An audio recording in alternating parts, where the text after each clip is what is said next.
bisa saya ulang lagi ya. Jadi kita hari ini akan membahas tentang masalah kejiwaan yang dimiliki oleh manusia dalam dunia ini. Ya. Sebetulnya hampir semua manusia yang hidup dalam dunia ini memiliki masalah kejiwaan.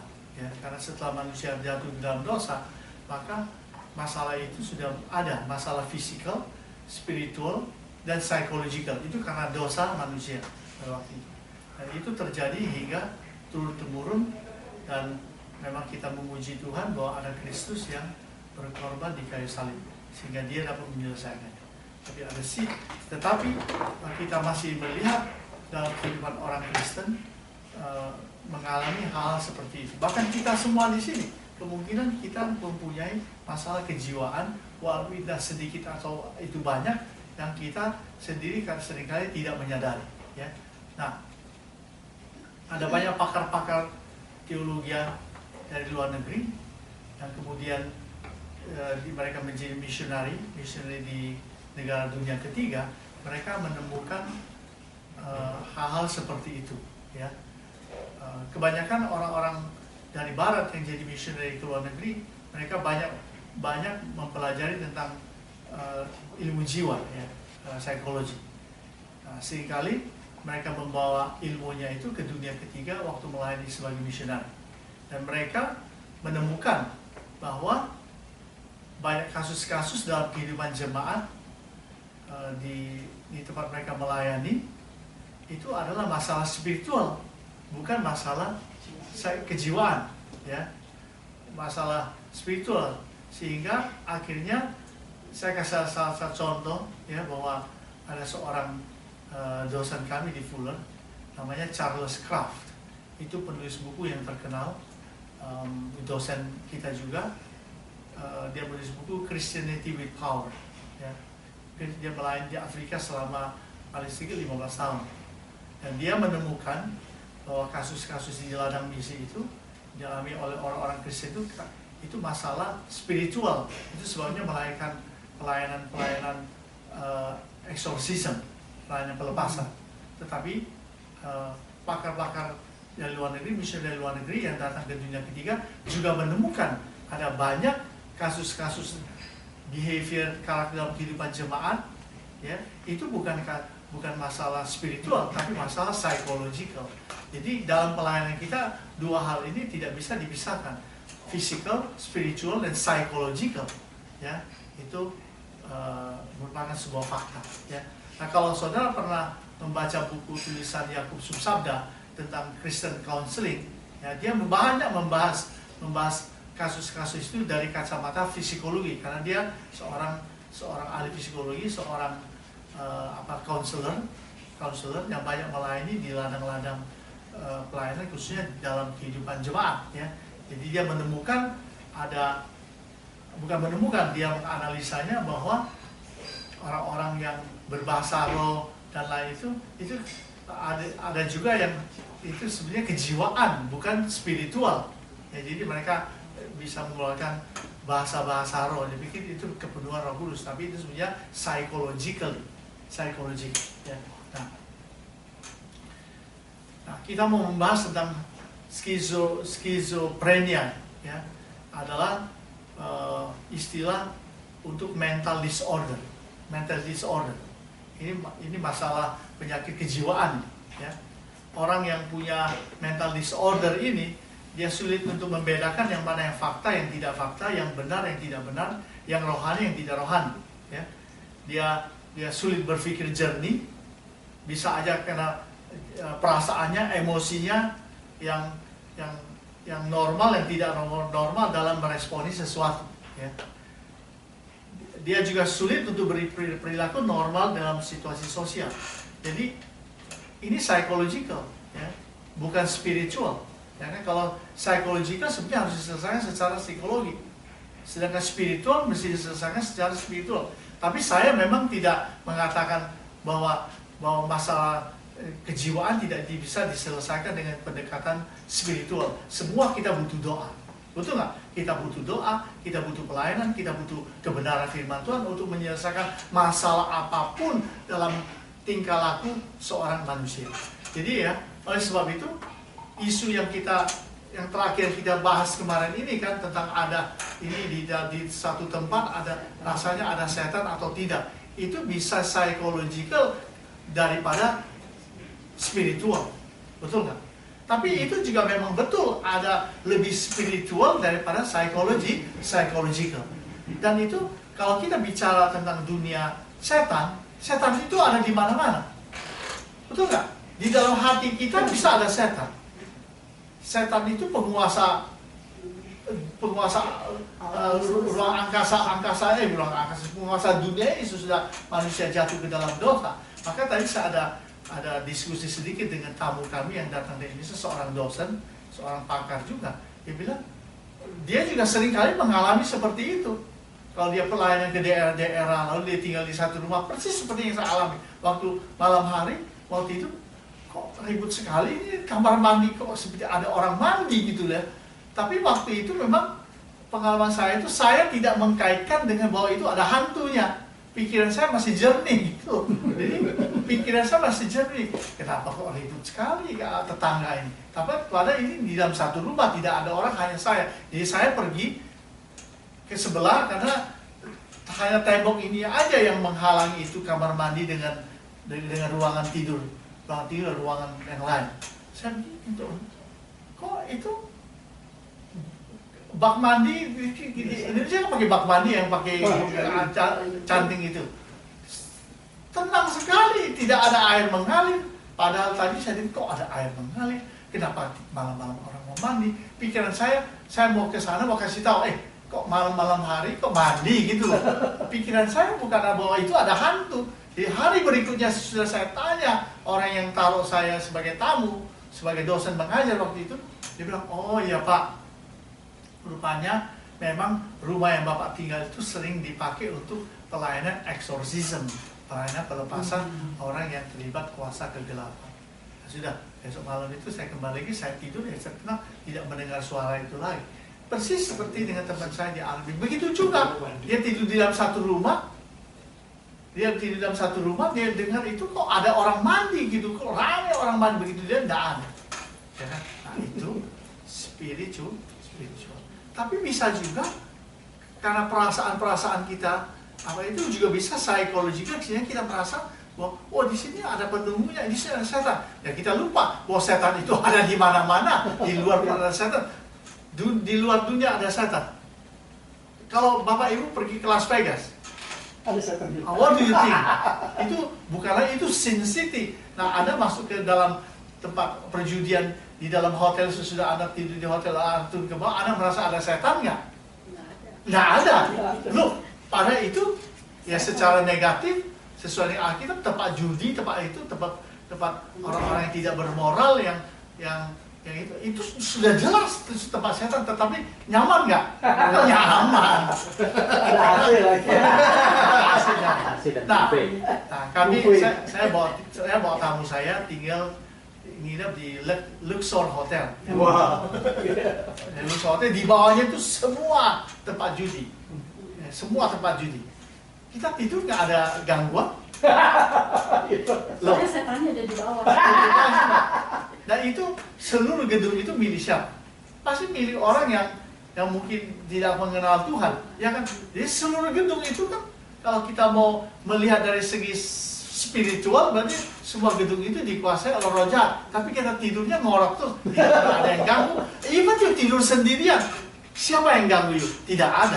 Nah, tapi kita semua, kalau kita mau berpikir secara realita, coba lain kali salah satu kita pergi ke Las Vegas tidur sendirian, berani nggak? Karena itu semua sudah dikuasai oleh saya.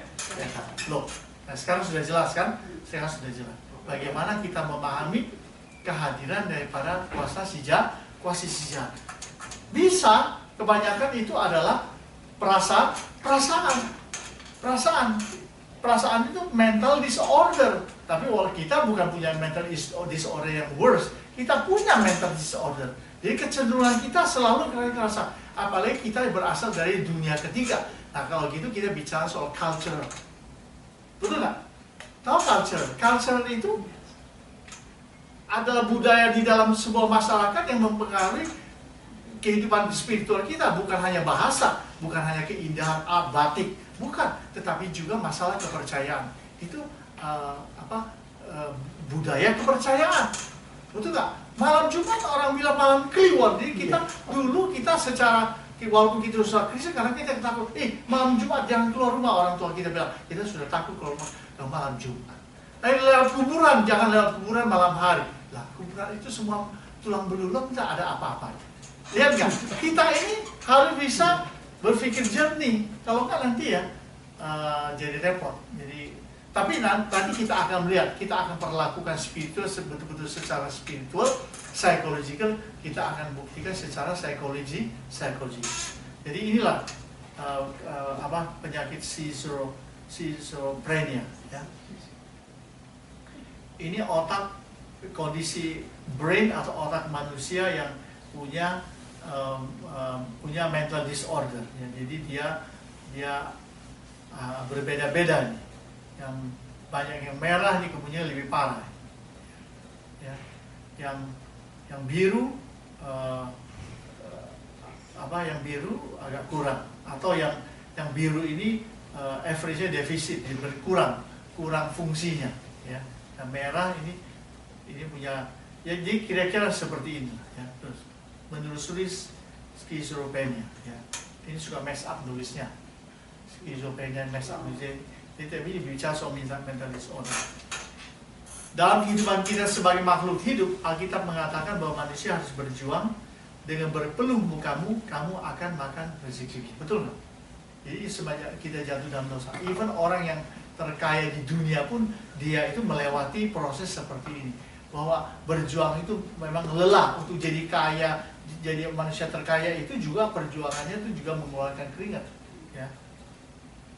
Perjuangan mengakibatkan apa? Kelelahan, sudah jelas, namanya perjuangan.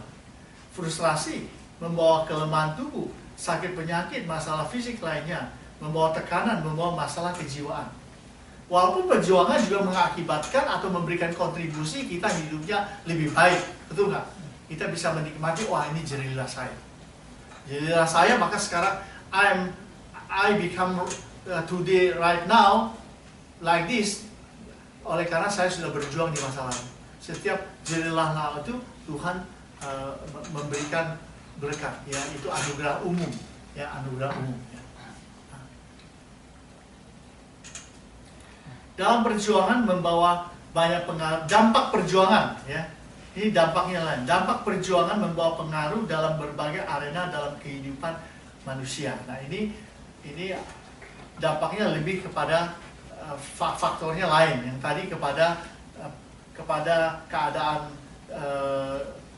pribadi, fisik, kejiwaan, tapi ini kepada kelompok, ya, kepada pribadi, kepada keluarga, sudah jelas, kepada gereja dan kepada masyarakat. Nah ini semua perjuangan. Bahkan hal-hal spiritual itu juga membawa dampak dalam kehidupan pribadi, keluarga, gereja, masyarakat, baik secara negatif maupun positif. Nah, Anda jangan salah. Anda dan saya pergi ke gereja melayani pontang-panting, melayani penuh pengorbanan. Kita pikir itu bagus kan? Kita pikir itu luar biasa, kita puas bahwa kita melakukan itu. Tapi kita juga seringkali lupa bahwa itu tidak selalu membawa dampak yang positif dalam keluarga kita. Betul nggak? Tidak selalu. Even kita mengatakan, wah saya lagi on fire mengiringi Tuhan. Apakah itu selalu membawa dampak positif dalam? Belum tentu. Ya. Saya punya teman, satu kuliah dulu di Oregon. Dia orang dari Malaysia. Dia sudah berkeluarga waktu itu. Kemudian sesudah kami lulus, saya pindah kuliah, dia kembali ke negaranya. Nah pada waktu itu ada lagi sedang hot-hotnya, maksudnya saya nggak tahu gimana saya, lagi sedang populernya itu yang ada gerakan di Toronto Blessing itu. Yang ketawa. Iya, yang ketawa terus. Jadi sehingga orang keluar dari situ sudah ketawa tuh rasanya lega sekali. Nah tertawa itu bukan hanya di sana, dia bawa pergi ke rumah, ya kan? dia bawa ke rumah, ke kampung halamannya, dia pulang ke rumahnya, dan dia punya pembantu. Dia bilang, dia kayak cerita sama dia, ya kadang-kadang dia di mobil sama lagi drive pergi ke gereja atau pulang gereja, tahu-tahu istrinya ketawa sendiri, terus ketawa di mobil. Dia pikir kepenuhan Roh Kudus ya. Saya tidak menghakimi, itu terserah lah. Nah, dia bawalah pulang ke rumah, dan istrinya ini juga di rumah juga ketawa di rumah, ada habis-habis ketawa, pokoknya ketawa gitu, karena itu dipercaya bahwa Roh Tuhan datang sehingga membuat dia ketawa sampai terguling-guling, pokoknya dari habis. The next day pembantunya minggat. Membawa dampak, no?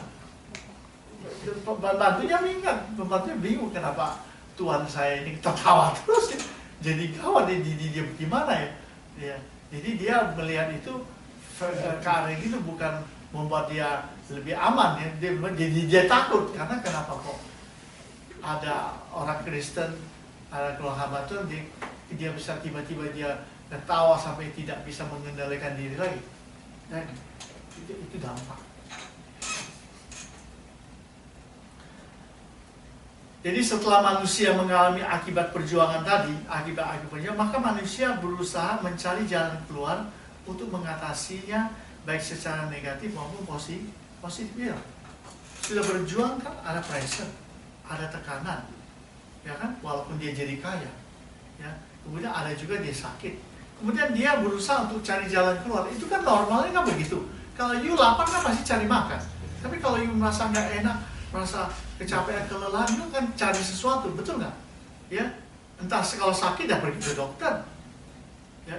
Atau karena kelelahan, capek, karena berjuang ya istirahat, atau ya diet, makan vitamin, relax ya.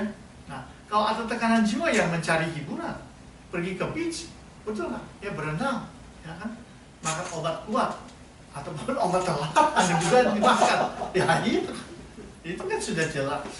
Mencari kekuatan ilahi itu agama seperti ada orang pergi ke pendukungan atau cari filsafat atau berdoa. Nah kalau kita orang Kristen kan kita datang di bawah kaki Tuhan, kita bersyukur kepada Tuhan, kita berdoa, bersyukur. Tapi kalau menurut saya dan pengalaman rohani saya, kalau sedang lagi stres, punya tekanan berat, kelelahan, ucapan syukur itu memberikan kekuatan luar biasa. Ya. Jadi Anda artinya sudah lelah sekali, pressure begitu berat, sudah rasanya mau mendoakan pekerjaan Tuhan itu juga sudah malas. Nah, mulailah dengan ucapan syukur. Dan saya sudah alami itu. Setelah saya ucapkan syukur, saya ingat firman Tuhan. Dia bilang bersyukurlah kepada Tuhan sebab Ia baik. Ya, disyukuri. Jadi tetap mendoakan, tapi mendoakannya dengan cara mensyukuri. Ya, sehingga tanggung jawab doa itu tetap ada. Ya kan, tanggung jawab itu tetap ada, tapi doanya dirubah, bukan doa Tuhan saya berdoa untuk orang ini, Tuhan jamahlah dia dengan rohmu, bukalah matanya supaya dia mengerti, supaya dia bertobat, supaya dia berubah. Dia nggak rubah-rubah. Disyukuri. Waktu disyukuri itu ada kuasa Tuhan, kekuatan Tuhan yang memberikan kita courage, sehingga saya merasakan dalam doa itu bisa continue. Sudah tidak absen lagi, tapi tetap bisa continue. Jadi ucapan syukur itu salah satu cara yang dikatakan oleh firman Tuhan memang betul, ya. Tapi kalau pergi ke perdukunan ya tidak bagus, kan? Ya. Atau menciptakan kreativitas orang karena pressure, karena ini dia pergi lukisannya bagus lalu dia jual kan? Ya, dia jual kemudian dia dapat berkat, ada uang ya, atau bereaksi negatif ya. Nah, saya pernah pengalaman pulang ke Indonesia tahun 90, pulang ke Indonesia, pulang ke Indonesia tahun 99, maaf. Kemudian saya banyak mengalami pressure. Ya, saya satu keluarga sudah lulus dari Fuller, saya pulang karena saya kan melayani di sebuah lembaga. Saya pulang karena saya ini kan hamba Tuhan. Saya pulang, itu kan tanggung jawab moral saya kan. Daripada saya mau tinggal di Amerika, saya pulang waktu itu. Saya pulang saya pressure-nya mengalami tekanan pressure yang sangat luar biasa. Berat. apalagi penyesuaian lingkungannya dengan teman-teman sesama hamba Tuhan di dalam satu organisasi. Jadi dalam keadaan seperti itu saya perginya menulis buku. Kalau gitu ya sudahlah, saya pulang saya nulis buku. Saya nulis buku dan nulisnya dalam keadaan pressure juga, makanya orang baca buku saya banyak yang stres. Tapi buku saya itu sempat masuk ke publik ya, ke sekolah-sekolah Alkitab, ke seluruh Indonesia. 2 buku yang saya tulis itu spread sampai ke seluruh Indonesia. Satu buku saya itu, buku yang kedua saya menjadi salah satu buku teks untuk penginjilan, bagaimana memberitakan Injil secara kontekstual gitu. Nah itu jalan keluar, buangnya stres itu dibuangnya ke nulis buku kreatifnya. Nah, asal jangan dibuangnya untuk nonjok orang. Nah itu yang gawat ya. Jadi itulah, jadi kita berusaha untuk mencari jalan keluar yang entah kita berdoa, entah kita berrekreasi, atau kita ke dokter, atau kita makan vitamin. Semua itu mesti kita lakukan karena kita adalah manusia yang bisa berpikir gitu. Nah kemudian dalam keadaan seperti itu, maka kejiwaan juga dipengaruhi oleh pertumbuhan jaringan syaraf otak pada manusia. Jadi saraf kita ini memberikan reaksi. Nah, bagian-bagian di otak yang kita lihat tadi ini, seperti yang saya tunjukkan tadi ini ada bagian-bagiannya dalam tubuh manusia yang Tuhan sudah ciptakan untuk menghadapi masalah. Memang ada. Jadi bagian-bagian saraf itu jadi ada bagian-bagian pada saraf otak itu, jaringan di otak manusia itu adalah bagian-bagian kreativitas. Jadi bagian kreativitas itulah untuk kita berkreatif, berinovasi, menemukan sesuatu, mengadakan. Ada bagiannya. Ada bagian-bagian untuk mengendalikan organ tubuh, betul kan? Ya kan? Untuk mengendalikan tangan ini kan ada yang mengendalikan. Makanya kalau ada orang stroke, kakinya kan nggak bisa jalan, itu karena bagian saraf yang perintahkan orang bicara jalan itu sudah rusak, ya kan, sehingga dia tidak bisa bicara, lalu kemudian dia pergerakan nggak bisa, mukanya menyok sebelah, dan itu harus diterapi supaya dikembalikan saraf yang mengendalikan organ-organ tubuh yang rusak itu. Ada bagian untuk berpikir dan berencana. Nah ini memang luar biasa. Rupanya Tuhan itu menciptakan otak manusia itu luar biasa. Ada bagian untuk berpikir dan untuk merencanakan. Makanya setiap saraf itu beda. Ini saraf bicara, ini saraf untuk bergerak, ini saraf untuk melihat, betul nggak? Ya kan? Atau saraf itu ada hubungannya semua sama ginjal, sama ya itu dia. Ada bagian-bagian saraf untuk penanggulangan masalah. Jadi itu dia luar biasa. Coba lihat. Ketika jaringan saraf pada otak manusia tidak sanggup lagi untuk menanggulangi tekanan. Nah itu yang tadi bagian yang menanggulangi tekanan masalah-masalah itu, ya, tidak sanggup lagi untuk menanggulangi tekanan masalah abuse yang dialami manusia, maka timbullah perilaku yang aneh. Keluar, karena udah tak sanggup. Makanya kita harus sadar, kadang-kadang kita bertemu dengan orang yang aneh. Di dalam jemaat itu Anda seringkali bertemu dengan orang yang tiba-tiba dia punya tingkah lakunya aneh atau asing, tiba-tiba dia happy atau tiba-tiba dia sedih. Atau dia tidak dapat mengendalikan diri dari berbagai emosi, dia senang karena senang, dia marah karena sedih. Dia merasa tidak puas, ini kan dari saraf yang tidak mampu menangani masalah. Dia bisa timbul iri hati sama orang lain, kenapa orang lain itu begitu kalau saya begini. Dia bisa mengasihkan diri, dia ada kebencian, kadang-kadang timbul dia menjadi seorang yang troublemaker, ada yang bunuh diri, ada yang gila, ada yang menyendiri, ada yang merusak, ada yang mencari membuat masalah dan lain-lain. Nah ini sebetulnya seringkali terjadi adalah masalah kejiwaan. Saya pernah kunjungi satu kota dulu, sudah lama waktu saya masih single. Itu sekitar tahun 80-an. Saya mengunjungi ada satu kota di Pati. Di Pati itu ada satu hamba Tuhan, namanya pendeta Lim juga. Kebetulan Lim juga. Dia seorang pendeta, dan dia sudah cukup berumur, orang yang sangat sederhana, pimpin sebuah jemaat. Jadi saya mampir di situ. Begitu saya masuk rumahnya, dia menjadikan rumahnya tempat untuk melayani orang-orang gila. Jadi ada kamar, ada kamar. Setiap kamar tuh ada orang yang punya sakit jiwa dan dilayani sama bapak itu, didoakan, dibawa ke gereja, disuruh kerja ini kerja itu sampai orang itu menjadi sembuh.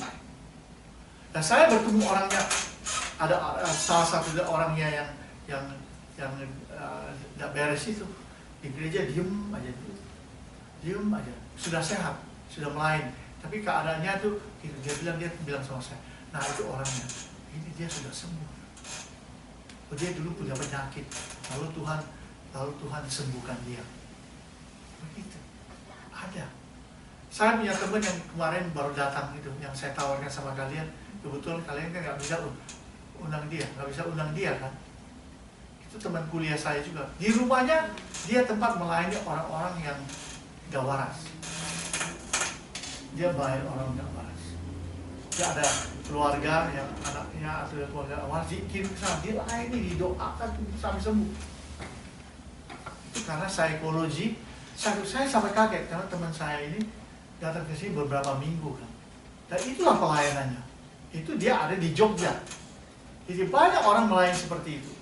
Ya, jadi begitu. Jadi saraf ini sudah tidak mampu untuk menanggulangi, masa orang kan gila, bunuh diri. Karena dia sudah tidak mampu, sudah melewati batas kan. Melewati batas gimana? Tidak bisa disangka berarti no. Ada pernah nggak mengalami perasaan seperti itu? Pernah nggak dalam hidup saudara? Aduh, ini masalah sudah, rasanya sudah nggak, gimana ya? Ya bagaimana ya? Tidak bisa jalan keluar ini salah. Buat jalan keluar ini bukan menyelesaikan masalah, tetapi akan terus lagi begitu. Akhirnya saudara panik kan? Waduh, kalau gitu jalan yang paling baik ya beginilah pokoknya. Jalan paling itu masih supaya selesai masalah. Nah itu terjadi dan apalagi dalam kehidupan sebagai seorang pendeta jemaat. Begitu juga, itu banyak sekali case-case yang tidak terselesaikan yang membuat kita bingung, rasanya kita mau ambil jalan nekat. Itu bisa terjadi. Nah yang itu disebut psychological. Jadi sudah berpindah dari spiritual akhirnya ke psychological. Ya kan, nanti kalau sudah psychological pindah lagi kepada spiritual kan, karena jalan keluar yang kita dipilih oleh orang-orang yang seperti itu akhirnya negatif. Betul nggak? Begitu jalannya sudah negatif akhirnya ke spiritual kan, kepada dosa. Nah kalau kita hanya menyelesaikan ini dosa, ini ya selesai. Padahal itu di belakangnya ada sebuah penyakit kejiwaan. Nah ini kira-kira gambar-gambar orang yang skizofrenia itu tadi. Dia punya kepribadiannya banyak. Yang ibu tadi sebut bipolar apa itu? Bipolar disorder. Jadi dia bisa tingkah lakunya berubah-ubah. Dan itu memang sudah saya alami. Bukan saya alami, saya sudah hadapi di dalam jemaat yang saya layani. Saya perhatikan dari tahun ke tahun. Oh rupanya dia ini ada kejiwaan. Walaupun kelihatannya orangnya rohani sekali, tapi rupanya dia punya kelemahan itu tadi. Dia punya identitinya banyak gitu. Banyak identitinya, sebentar dia ke sini. Jadi dia susah dipegang. Dijelaskan ini yang fakta, ini yang kebenaran. Ya, tapi dia tidak bisa membedakan yang mana kebenaran, yang mana yang tidak benar, yang mana dari Tuhan, yang mana bukan dari Tuhan. Jadi akhirnya perasaannya saja yang dipakai. Ya, psikologi. Maka salah satu kasus saya mau kasih tahu, seringkali orang tidak bisa mendefinisikan kasih Allah secara betul. Nah ini yang repot, ya kan? Kalau bicara soal kasih, itu indah sekali bukan? Apa kasih itu? Kamu harus lemah lembut, kamu harus mengampuni, kamu harus penyayang, kamu harus menghibur. Kasih itu jangan kamu singgungi perasaan orang. Kalau kamu singgung perasaan, baru kamu kasar, kamu kurang kasih. Kamu tidak boleh marah, kasih dong. Nah ini kita perlu mendefinisikan tentang kasih itu secara Alkitabiah. Kalau enggak nanti repot. Ini membuat sebuah pelayanan atau sebuah lembaga menjadi kacau karena salah mendefinisikan kasih. Ya, jadi, makanya itu kan sekarang menjadi pergumulan. Kalau nggak salah saya pernah cerita, saya lagi diundang untuk pergi ke Pennsylvania untuk membuat protes untuk membuat objection di Sinode Mennonite USA karena mereka sudah menjustifikasi pernikahan sejenis. Wah, bagaimana ini? Tahu nggak dia punya dalih? Dalihnya kasih. Kita harus mengasihi mereka, jangan disinggung. Makanya ada satu tokoh ya, merupakan yang menggerakkan tentang the power of positive thinking. Dia mengatakan begini, kita jangan mengkhotbahkan tentang dosa kepada jemaat. Oleh karena kalau kamu mengkhotbahkan tentang dosa kepada jemaat, maka kamu akan menghancurkan harga dirimu. Jadi tidak boleh mengatakan kamu orang berdosa. Itu menghancurkan harga diri pendengar. Secara psikologikal, menghancurkan harga diri pendengar. Itu membuat orang luka kalau kita mengkhotbahkan tentang dosa. Betul atau salah? Salah. Salah. Yang mengajar kita berkhotbah tentang dosa itu Roh Kudus. Betul nggak? Jadi orang itu ya, jadi sebuah gereja yang kudus, yang berkenan kepada Tuhan, adalah gereja yang mengkhotbahkan tentang dosa dan pertobatan. Jangan lupa ya. Jangan yang muluk-muluk terus. Muluk-muluk terus nanti lihat jemaatnya tidak akan bertumbuh. Dia selalu disampaikan sesuatu yang baik-baik untuk supaya jangan menyinggung dia, supaya harga dirinya terpelihara, tapi dosanya tidak disinggung. Nah, ini jemaat yang seperti itu, trust me. Itu tidak akan bertumbuh, tidak akan bertumbuh. Nah, di kemudian hari, you will see that. Sekarang memang happy dong, kan happy dong sekarang. Aduh, semua lihat satu sama lain. Aduh, kamu penuh kasih, kamu baik sekali, kamu sekarang. Tapi untuk in the future nanti kita akan lihat. Ya kan, dosanya itu kalau tidak disinggung. Ya. Jadi ini soal kejiwaan. Jadi kita harus bedakan, makanya ya dalam pelajaran ini sebetulnya mengajarkan kita yang hukum utama itu tadi. Kasihilah Tuhan Allahmu dengan segala hatimu, jiwamu, segala akal budimu. Kasihilah sesama manusia seperti dirimu sendiri. Dan itu ada jiwa di sini dikatakan dengan segenap kekuatanmu. Itu mengasihi Tuhan seperti yang Yesus katakan. Atau kita mengasihi sesama kita seperti Yesus perintahkan. Ya kan, jangan kita mengasihi orang sesuai dengan supaya orang menjadi senang. Kasih itu tidak selalu menyenangkan hati orang, itu baru betul. Makanya kasih itu juga menghukum kan. Yesus mengasihi nggak orang berdosa? Mengasihi sekali sampai dia jadi korban. Dia menanggung dosa orang. Ya kan? Tetapi kasih itu juga, dia bilang, barang siapa yang tidak percaya kepada anak Allah, dia sudah berada di bawah hukuman. Sebab dia tidak percaya kepada anak Allah yang hidup. Dia mengutuknya aja belum, ini orang itu sudah di bawah hukuman. Makanya dia, karena kasih Allah lah, maka dia siapkan surga untuk orang-orang berdosa yang diselamatkan, yang bertobat. Tapi karena kasihlah, maka dia juga menciptakan neraka untuk orang-orang iblis dan bagi orang-orang berdosa yang tidak mau bertobat. Memang ada satu pakar yang sangat terkenal yang namanya masalah John Stott. Dia itu tidak percaya bahwa Allah menciptakan neraka. Tak percaya. Untuk apa Tuhan ciptakan neraka? Bukankah dia Allah yang penuh kasih? Jadi sebenarnya dia nggak percaya bahwa Allah itu menciptakan neraka. Allah itu hanya menciptakan surga. Salah. Allah itu menciptakan surga sesudah malaikat itu jatuh. Saya rasa Tuhan itu sudah get ready, sudah menciptakan neraka. How do you prove that? Karena sesudah iblis itu jatuh dilemparkan ke bumi. Belum dilemparkan ke neraka. Sebetulnya dalam analisa saya, Tuhan itu tadinya yang ada di sana itu hanya surga. Neraka belum ada kan? Karena belum ada yang jatuh. Tapi sesudah jatuh, dia lemparkan malaikat itu ke bumi, ke dunia ini kan. Jadi menguasai seluruh dunia ini kan. Baru neraka itu ada. Tapi mau tak mau dia harus ciptakan neraka untuk menghukum orang yang iblis dan pengikutnya. Jangan lupa ya. Bagian-bagian ini, nah bagian-bagian yang tadi, ya bagian-bagian yang tadi, ini ya, yang untuk menanggulangi tekanan itu tadi, orang mengasingkan diri, benci, bunuh diri, menyendiri, gila, merasa tidak puas. Yang ini digunakan atau dipakai oleh si jahat untuk mengoperasikan rencana-rencananya supaya dia merusak berbagai area dalam kehidupan manusia. Makanya orang yang banyak di kalangan orang muda maupun orang-orang pengusaha atau orang kalau sudah frustrasi, sudah berat sekali, larinya kemana? Obat.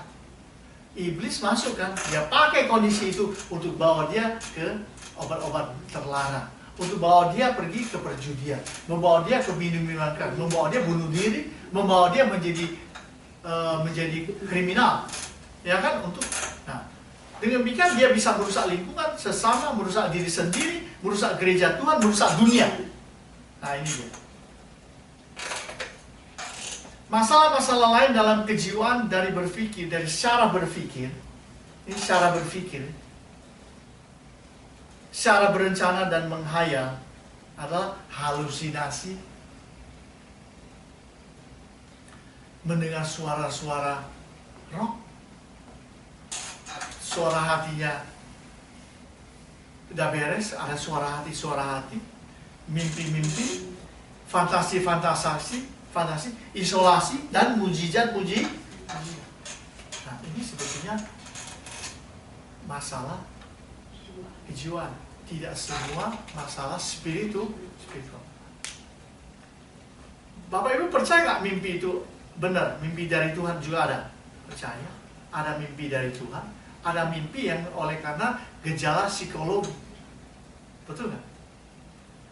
Suara hati juga. Suara hati itu ada memang suara hati benar dari Tuhan, tapi suara hati itu adalah hasil dari masalah kejiwaan. Perasaan juga begitu, isolasi juga begitu, dengan suara-suara roh juga begitu.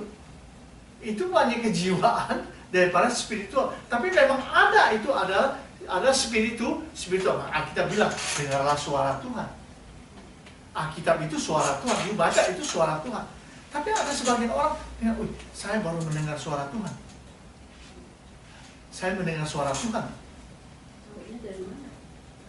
Dari kejiwaan, dari perasaan itu tadi, dari sebuah realm atau realm itu dari sebuah wilayah yang beyond, yang hanya bisa dialami, bisa diketahui melalui feeling, melalui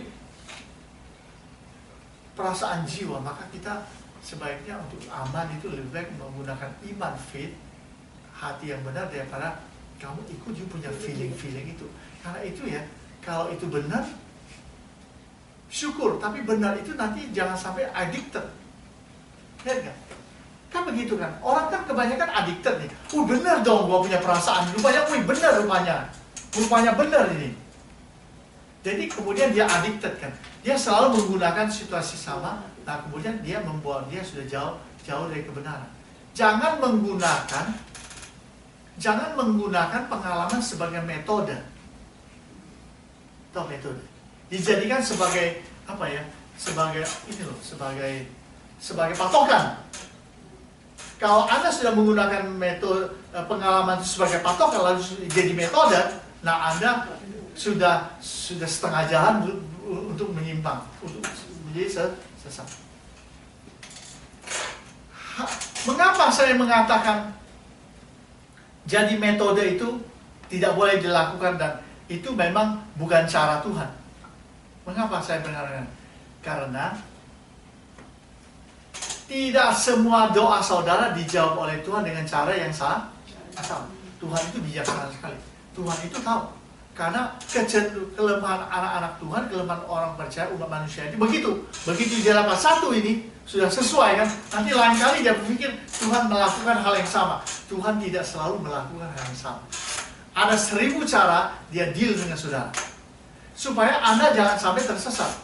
Pada waktu Anda sudah mempatokkan pengalaman Anda seperti ini dari Tuhan, Anda harus tahu kuasa jahat sudah menunggu.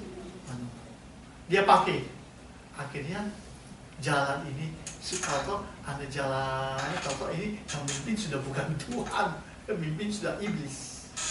Makanya orang-orang yang menganut ajaran yang ekstrem, yang terus-menerus menggunakan, dia menggunakan satu ayat itu untuk apa?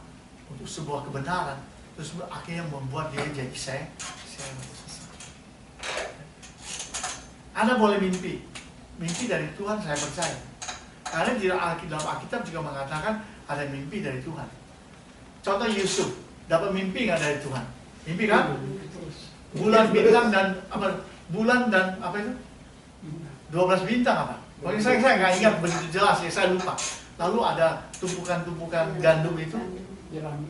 Bulan, bintang, sujud, menyembah. Ini 12 apa itu? Pokoknya ada angka 12. Masa seluruh adik-adik saudaramu sujud menyembah engkau katanya? Sujud menyembah engkau katanya. So bayangkan. Nah, memang Yusuf ini Tuhan kasih karunia mimpi. Tapi mimpinya ini tepat-tepat sekali. Firaun kan bermimpi. Sapi kurus sama sapi gemuk. Ya kan? Coba kita lihat perjalanan hidupnya Yusuf. Mimpi terus nggak? Mimpi terus nggak? Enggak. Enggak. Lihat nggak? Cuma itu aja. Iya, lihat nggak? Ini kita harus tahu ini. Saya ada melayani sama orang juga, kawan, dia pokoknya dia sering mimpi. Dia sering mimpi. Pokoknya dia mimpi begini. Jadi karena orang merasa dia rohani, orang percaya. Oh, si Anu sudah mimpinya begini. Tahu nggak kejadian? Iya. Tapi saya juga tidak mengatakan Anda jangan percaya mimpi, tidak boleh. Karena itu mimpi seringkali Tuhan juga kasih. Tapi Anda dan saya harus mengerti bahwa Tuhan kalau kasih mimpi, Dia tidak kasih mimpi terus. Bulan depan mimpi yang lain lagi. Nah, Tuhan itu kasih mimpi itu ada something dan itu unik dan itu sangat different, ya kan? Sehingga tapi sayangnya memang iblis itu selalu sudah ada di situ, sudah siap untuk kasih mimpi yang lain yang seperti mimpi yang Tuhan kasih. Nah, anak Tuhan yang dewasa kerohaniannya tidak akan menjadikan mimpi itu sebagai patokan. Ya. Halusinasi, tahu halusinasi? Menghayal begini. Saya baru cerita dengan saya punya teman hamba Tuhan. Jadi dia pernah ketemu dengan temannya. Dari luar negeri juga. Lalu dia ada di dalam kelompok teman itu ada satu orang yang datang juga. Lalu dia mulai cerita, wah nanti dia mulai cerita begini. Ada rumah gedung gereja yang besar di daerah ini, di daerah sini, Arcadia apa di mana. Gedung gereja itu besar katanya. Pintunya terbuka. Orang-orang keluar masuk. Waduh, banyak sekali orang begini menyembah Tuhan, gini. Jadi orang-orang itu, oh ya, benar ya, di mana tempatnya? Oh enggak, saya sedang menghayal.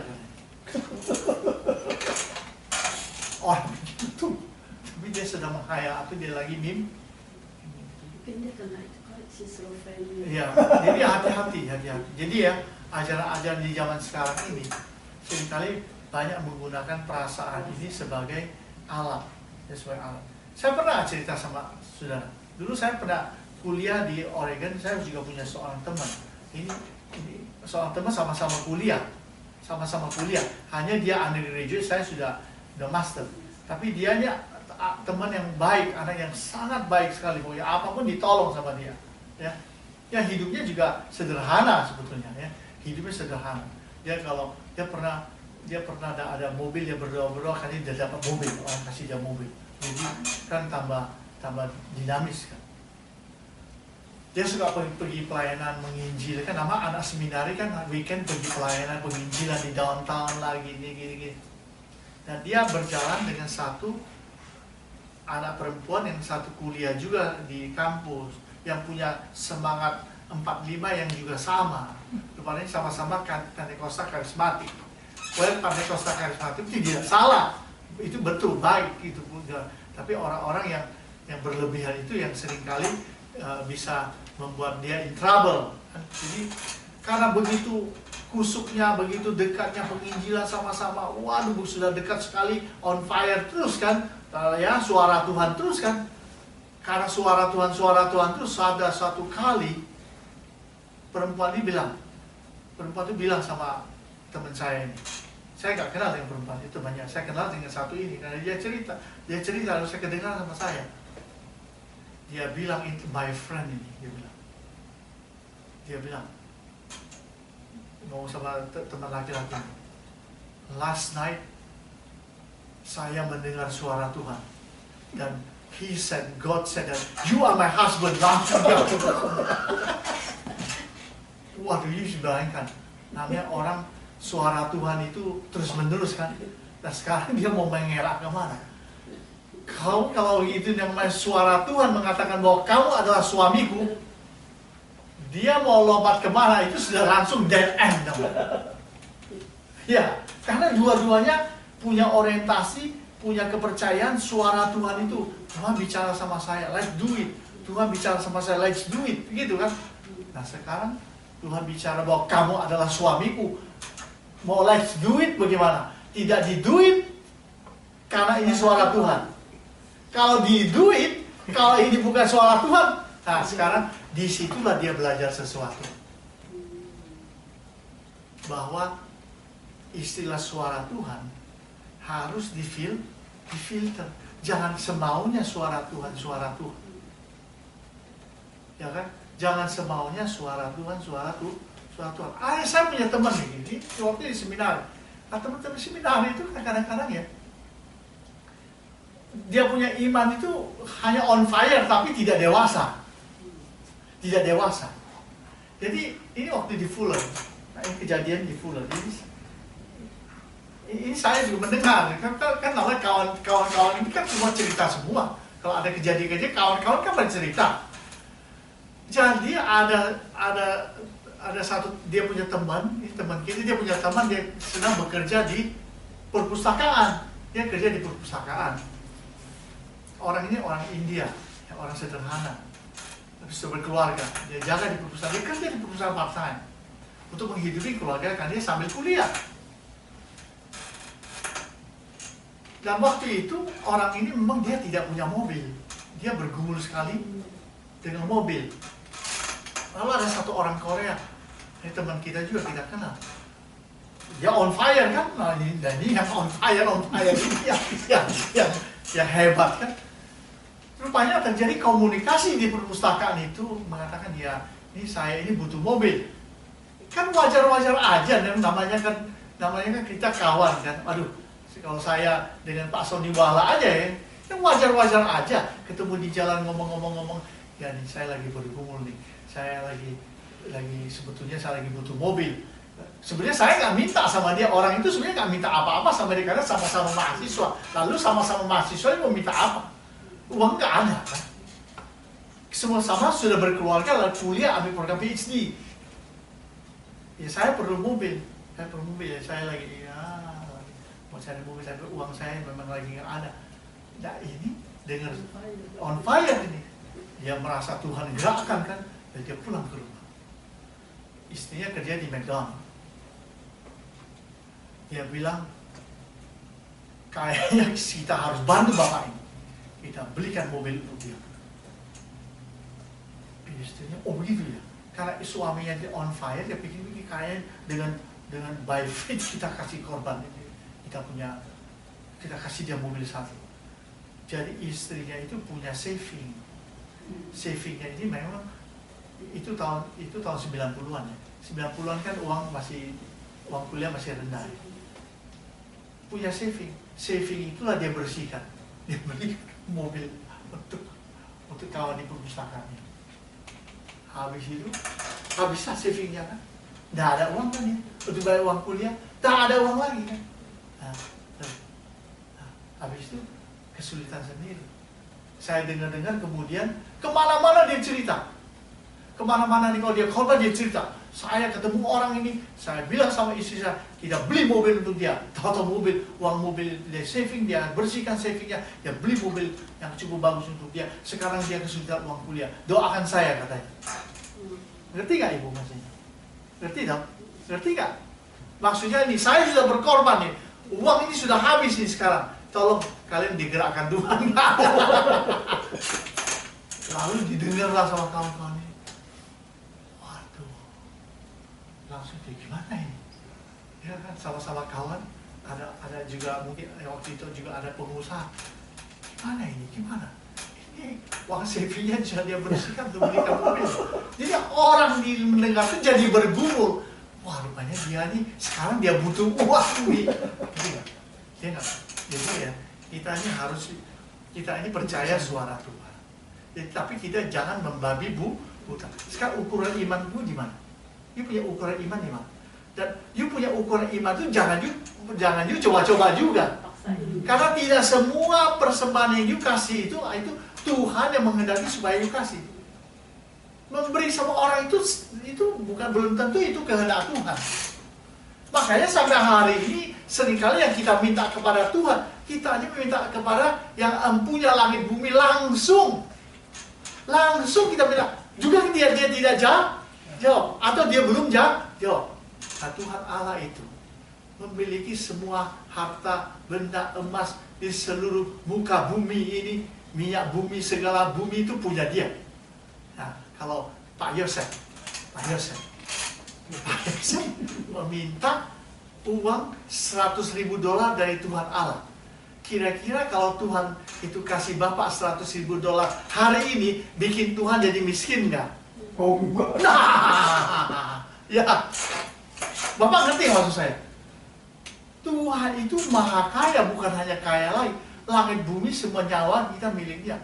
Yang kaya sampai kayak gitu, sampai pokoknya itu maha kaya. You minta 100.000 itu tidak ada debu-debunya, tidak ada kutunya sedikit pun, tidak ada artinya, tidak ada harganya di hadapan Tuhan. Tuhan itu tidak kekurangan miskin sedikit pun, itu pun dia tidak kasih sama kita.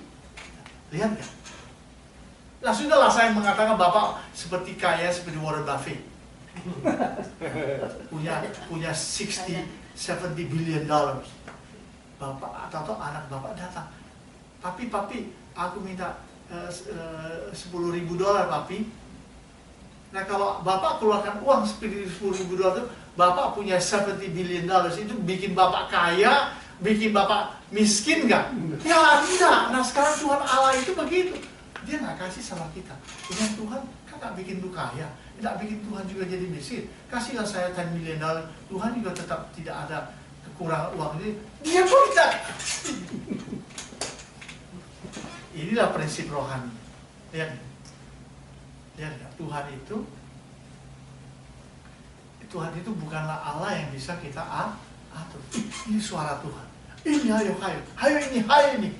Maka semuanya, segala sesuatu memang tetap kita harus menggumuli, kita harus mendoakan. Di situ kita bisa memfilter, kita bisa mendiscern ini. Ini perasaan kita ini dari Tuhan apa bukan?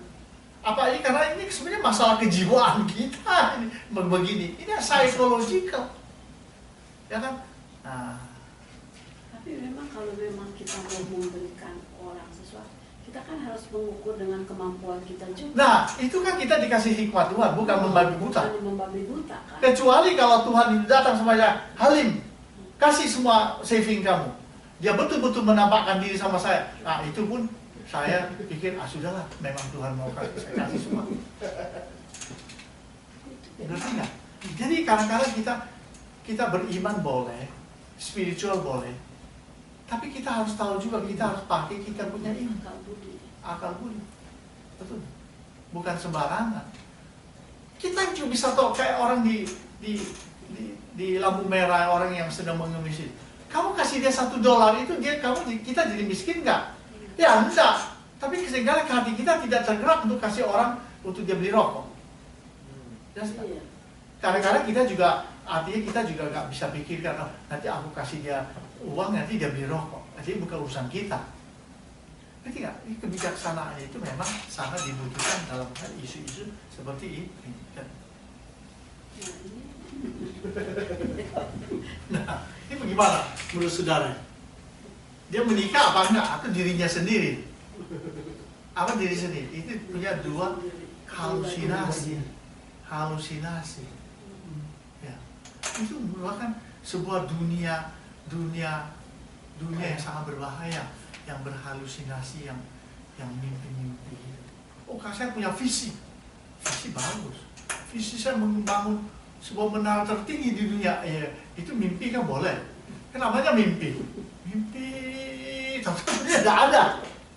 Itu kan, justru habis mimpi. Tidur. Tapi sebenarnya tidak ada. Kalau Anda bermimpi, Anda bisa mimpi apa saja, toh? Bisa. Ya kan? Namanya menghayal. Kalau Bapak menghayal, Bapak kan bisa menghayal apa saja.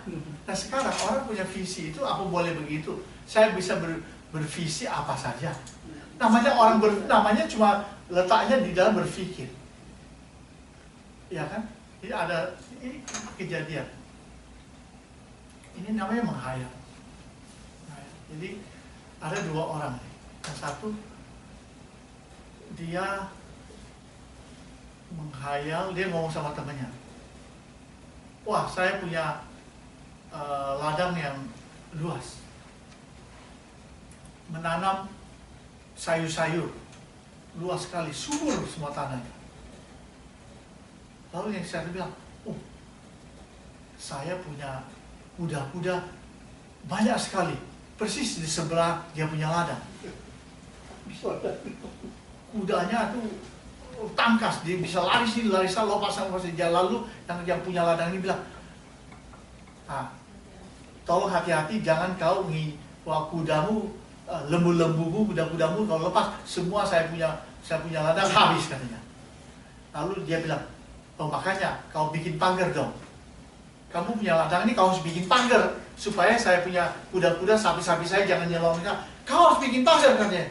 Lalu dia bilang, no, kau harus kandangin kamu punya kuda-kuda itu, sapi-sapi kau harus bikin kandang supaya dia jangan keluar dari kandang itu lalu menginjak saya punya ladang ini, lalu dia makan di semua sayur-sayur saya. Lalu terjadilah keributan. Yang sapi bilang, kamu yang harus pagarin ini, kamu punya ladang luas supaya sapi-sapi saya, kambing jangan masuk di situ, kuda saya jangan lompat masuk makan ini sayur. Enggak, kamu harus bikin kandang. Kamu kan punya sapi-sapi, kamu harus kandangin dong supaya jangan ganggu kita. Akhirnya dipanggil polisi. Polisi datang. Ribut dia mau pukul-pukulan. Ya habis karena ini dia punya sapi-sapi, kuda-kuda. Ini kan saya punya ladang sudah banyak sayur. Sapi-sapi saya bilang dia harus ini pagarin, dia punya kasih kandang untuk sapi-sapi, kuda-kuda, kambing-kambing itu. Lalu dia bilang saya enggak, kamu harus pagarin kamu punya itu. Lalu polisi akhirnya oke dah kalau gitu. Mari saya lihat dulu kamu punya ladang dan kamu punya domba.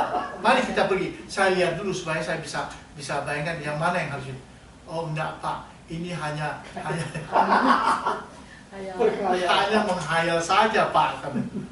Lah, lihat nggak? Ini dalam dunia kerohanian ini bisa berbahaya. Ya karena hanya sekedar berpikir berhayal. Berhayal itu harus dari Tuhan, jangan menghayal yang itu. Tapi dari mana kita tahu dengan pasti kalau ini suara Tuhan atau ini mimpi dari Tuhan? Itu kan harus ada buktinya. Itu sebuah misteri. It is a mystery. Kebanyakan suara kita untuk mengenal kehendak Tuhan itu sebuah misteri. Dan orang itu dituntut hanya untuk supaya dia hidup melakukan kehendak Tuhan. Untuk mengetahui kehendak Tuhan itu jalani kehendak Tuhan, seperti apa firman Tuhan itu jalani. Sedangkan kalau misalnya minta kehendak Tuhan apa enggak, itu sebuah misteri. Hanya pribadi sama Tuhan yang bisa tahu. Tetapi jangan Anda menerapkan Anda punya pengalaman sama orang lain. Karena setiap orang itu unik, Tuhan punya rencana masing-masing dalam hidup kita tiap-tiap hari. Tapi prinsip rohaninya boleh kita terapkan, tapi pengalaman kita jangan kita terapkan sama orang lain. Prinsip rohaninya boleh. Ya, prinsip rohani melakukan kehendak Tuhan, berdoa, mencari, bertanya pada Tuhan, itu prinsip rohaninya. Tapi sesudah Anda mendapatkan pengalamanmu berjalan bersama Tuhan, jangan dipaksakan. Kalau gitu, Pak Yosef, Bapak harus begini loh. Nomor 1, beriman. Nomor 2, begini. Nomor 3, nanti hasilnya begini. Nah, itu you cannot do that. Tapi prinsip rohaninya sama. Jadi ini gambar-gambar dari orang yang memiliki masalah kejiwaan. Nah ini halusinasi. Mata melihat jauh, ya kan? Mata melihat jauh, dia mulai menghayal, dia bisa terbang, naik burung, pokoknya macam-macam. Jadi ini semua khayal-khayal. Kalau khayalannya bukan dari itu, setan datang, jadi repot. Ya. Punya cerita saya dengan hamba Tuhan itu. Jadi dia pernah membaca sebuah buku. Ini kalau maklum kalau kita ketemu sesama teman yang sudah lama ketemu, pasti kongkol diceritakan pengalamannya, begitu kan? Bapak kalau ketemu teman SD, apa ini? Semuanya dia ngomong aja begini. Sekarang begini. Jadi saya dia pernah baca sebuah buku sudah lama. Jadi di sebuah negara Amerika Latin. Jadi dia ini adalah orang Katolik. Kemudian dia menjadi anak Tuhan. Semenjak dia jadi anak Tuhan, dia tiap malam pokoknya dia itu bisa melihat. Dia selalu kalau dia berdoa dia melihat Yesus di depan. Jelas sekali kan, pokoknya melihat Yesus selalu melihat Yesus. Itu selama sekian lama, selama bertahun-tahun, tiap hari, tiap doa mesti lihat wajah Yesus. Yesus pokoknya bertahun-tahun. Dalam sekian lama, satu kali dia bertemu dengan seorang hamba Tuhan. Dia bilang, saya sudah sekian tahun, setiap kali saya berdoa, saya selalu melihat wajah Tuhan. Jadi hidup imannya, hidup rohaninya dilayani oleh hamba Tuhan. Maka terlibatlah dengan pelayanan pelepasan. Sampai 2 tahun itu setan baru keluar dari dirinya. Dalam buku itu menulis, orang ini rupanya bukan lihat Yesus. Rupanya itu pekerjaan setan. Membutuhkan 2 tahun untuk mengeluarkan roh jahat dari diri dia. 2 tahun. Betapa beratnya itu yang sudah menguasai kehidupan orang itu. Kita ya, dalam dunia roh kita tidak tahu. Karena roh-roh itu bisa lihat kita. Kita tidak bisa melihat mereka. Itu dengan hitam di atas putih kita sudah kalah kan? Betul tak? Sudah kalah. Yang mempertahankan kita itu hanya Yesus, dia pembela kita, sehingga iblis itu tidak bisa memperlakukan kita semuanya. Secara hitam di atas putih Anda sudah kalah kok. Dia bisa lihat kamu nggak bisa lihat dia. Betul nggak? Sama kayak kita sama anak kita yang masih kecil, yang masih di balita. Kita tahu semuanya, dia nggak tahu kita. Nah kalau dia anak yang kecil begitu mau melawan kita, hitam di atas putih kan sudah habis. Kita begitu. Tapi yang melindungi kita itu yang satu, hanya Yesus. Kalau nggak ada Yesus, kita sudah jadi bola di sepak tangan sama iblis. Iblis ada di mana-mana. Di dalam hati kita bisa ada iblis. Jangan kita bilang, ini konsepnya kadang-kadang salah konsepnya. Ya kan? Di rumah hantu, jangan masukkan. Padahal dia di luar itu hantunya lebih banyak yang ada yang dalam rumah itu. Ya. Jadi ya, jangan sampai si jahat ini membatasi hidup kita. Ya, menurut saya kalau Anda terus-menerus merasa ini sih ada hantu, nanti karena ini sudah terbentuk di dalam Anda punya konsep berpikir, Anda terus memikirkan bahwa di dalam rumah ini ada hantu. Sudah masuk kotak. Kebebasanmu sudah masuk di dalam kotak itu. Nah sekarang, menurut saya, Anda mulai berpikir, tidak ada.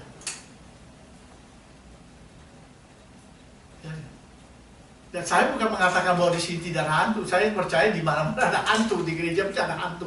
Makanya gereja itu banyak masalah karena hantunya ada. 12 murid Yesus saja satunya adalah Yudas. Sekarang pelayanan Bapak sama Yesus itu sama nggak?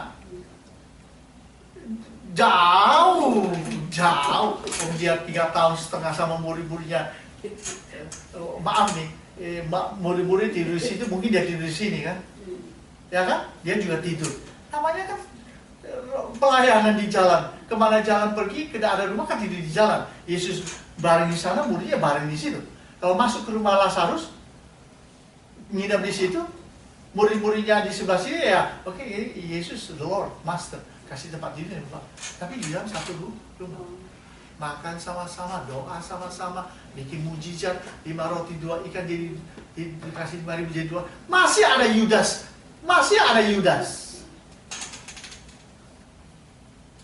Dialah kuasa kegelapan itu. Yang makan roti, mengangkat kaki tumitnya dan melawan aku. Masa itu bukan setan? Yes, ya. Jadi konsep kita, nah sekarang iman kita ini sebenarnya imannya itu, makanya iman kita itu bilang bahwa imanmu mengalahkan dunia. Ya. Jadi untuk mengalahkan perasaan hantu di sana, itu imanmu mengalahkan dunia. Sebab roh yang ada di dalam dirimu lebih besar daripada roh yang ada di dalam dunia. Titik saja. Pernah kan dengan cerita tentang Martin Luther? Martin Luther itu sedang apa itu ceritanya? Lalu iblis datang mengingatkan dia ke masa lalu. Begini. Langsung dia ambil. Dia kasih, dia bilang darah Yesus sudah menghapus semua dosaku. Get out. Banyak kau yang bilang. Langsung pergi setan. Persis kasusnya sama dengan perasaan kita sekarang. Ada hantu, ada penunggu. Saya pikir orang masuk sini. Di rumah ini belum beres. Rumah ini belum beres, ada hantu. Kenapa you nggak berdiri satu kali ada dalam nama Yesus, tidak ada setan. Titik. Udah. Ya, daripada you tertinggal, pergi kau. You pergi ngomong satu kalimat aja dalam nama Yesus, ini rumah Tuhan, tidak ada setan. Titik. Habis ngorok, kalau ini tidur sih sampai ngorok. Ada di rumah. I don't think you need exorcism di dalam untuk bermain. Tapi mungkin you need exorcism untuk pribadi-pribadi yang memang mungkin ada keterlibatan dengan kuasa kegelapan. Kan sebetulnya makanya ya, Paulus bilang, karena itu matikanlah dalam dirimu segala kejahatan. 1, 2, 3, 4, amarah, dendam, ini matikanlah dalam dirimu supaya karena engkau sudah memiliki, engkau telah mengenakan manusia baru dalam Kristus. Nah, iblis itulah yang bisa berperan di dalam manusia lama itu manusia lama itu yang harus dimatikan. Sekarang ya, exorcism mungkin dibutuhkan, tapi untuk mengexorcise ruangan ini supaya tidak ada setan, I don't think you need that. Pak, jadi yang haunted itu bukan gerejanya, mungkin jemaatnya yang haunted kali. Ya, itu ada hubungannya psychological atau sudah merasa atau karena banyak mendengar isu-isu, kan semua mempengaruhi dong. Ya dong, semua mempengaruhi anak kecil aja. Itu karena tidak ada. Oke, nah sekarang you bilang ada, oke, dunia ini sudah dikuasai oleh si jahat. Nah, saya hantu kalau ada gini, apalagi di luar. Nah, sekarang itu sedang di luar, di pantai, di bawah pohon. Apakah ada hantu? Ada hantunya. Hanya Yesus selalu ada darah Yesus sehingga kita protek kita. Sedangkan bagaimana dengan orang luar? Kayak bola. Kalau orang luar, setan sudah tidak ganggu. Orang yang tidak mengenal Tuhan, setan untuk apa mengganggu dia? Kita cuma habis waktu. Sebenarnya dia mengganggu anak Tuhan. Ngerti gak? Nah, dia cara mengganggunya, ya begitu dah dia kerjain kalian. Nah, sekarang saya I don't think you need exorcism untuk gedung ini. You bikin aja doanya bernyanyi, ya sudah pulang aman. Tidak usah diusir, jadi sudah bisa pergi sendiri. Dia sudah pergi sendiri. Saya pernah saya dengar cerita di seminari kami itu, di seminari Bethel itu, wah itu kasus hantu-hantu juga banyak. Itu seminari Bethel kan, di bawahnya kuburan, dulu bekas kuburan. Kan saya pernah cerita, saya tidur di tempat kos, begitu saya belum pernah manjat ke jendela itu untuk melihat sini. Untuk apa saya lihat? Satu kali saya pikir katanya ada kuburan di belakang, begitu saya kubur semuanya. Padahal saya sudah tidur di sana begitu lama. Tapi di seminari itu selalu ada orang-orang yang diganggu. Nah kebanyakan kalau ada orang yang sampai diganggu oleh setan, hidupnya pasti tidak beres dia. Jadi pernah terjadi itu ada yang kerasukan setan. Itu kerasukan setan betul itu apa demon possess selalu didoakan sama mahasiswa setannya apa gimana? Tahu nggak? Ada rektor kita tahu tuh. HL Senduk tahu kan? Yang Bethel itu kan? Om Ho namanya. Oh. Ya HL Senduk bisa meninggal. Datanglah bapak itu, bapak orangnya tinggi kan?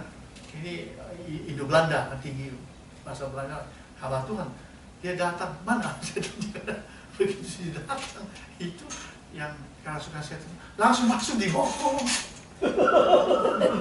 Karena dia semua bapak dia bilang ini, aduh ampun, ada matahari yang datang, ada matahari kan dia bilang ada matahari datang.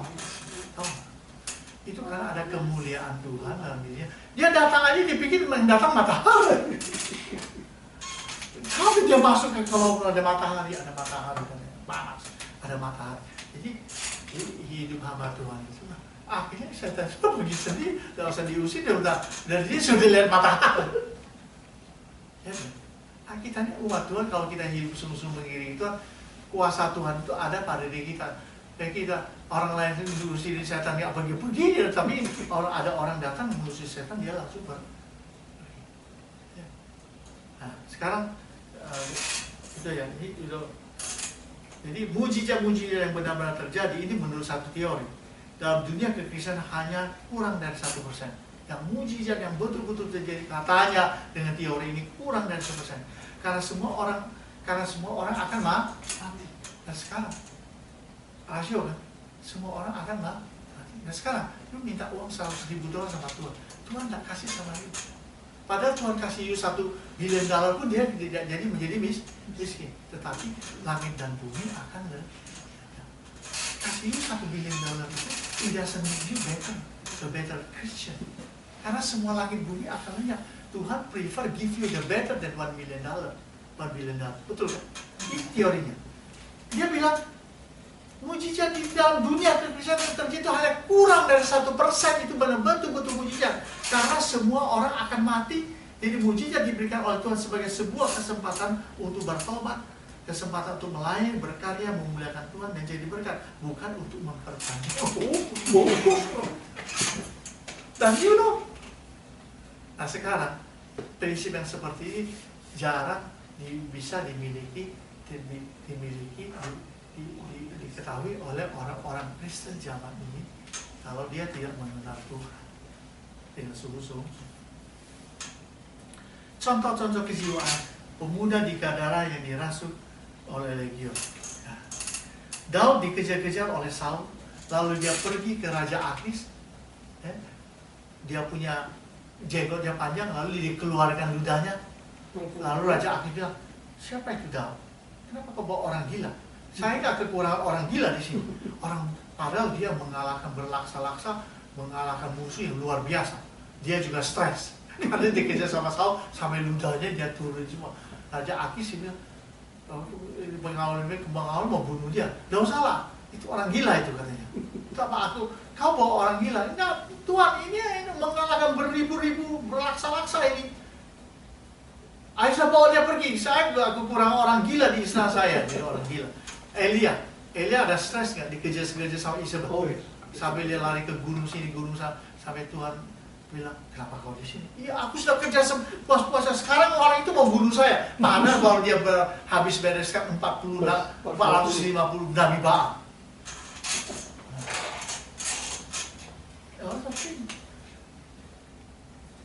obat medis bagi kejiwaan. Tidak ada obat untuk skizofrenia, tetapi ahli jiwa menganjurkan makan obat penenang dan banyak istirahat. Sudah pergi vacation.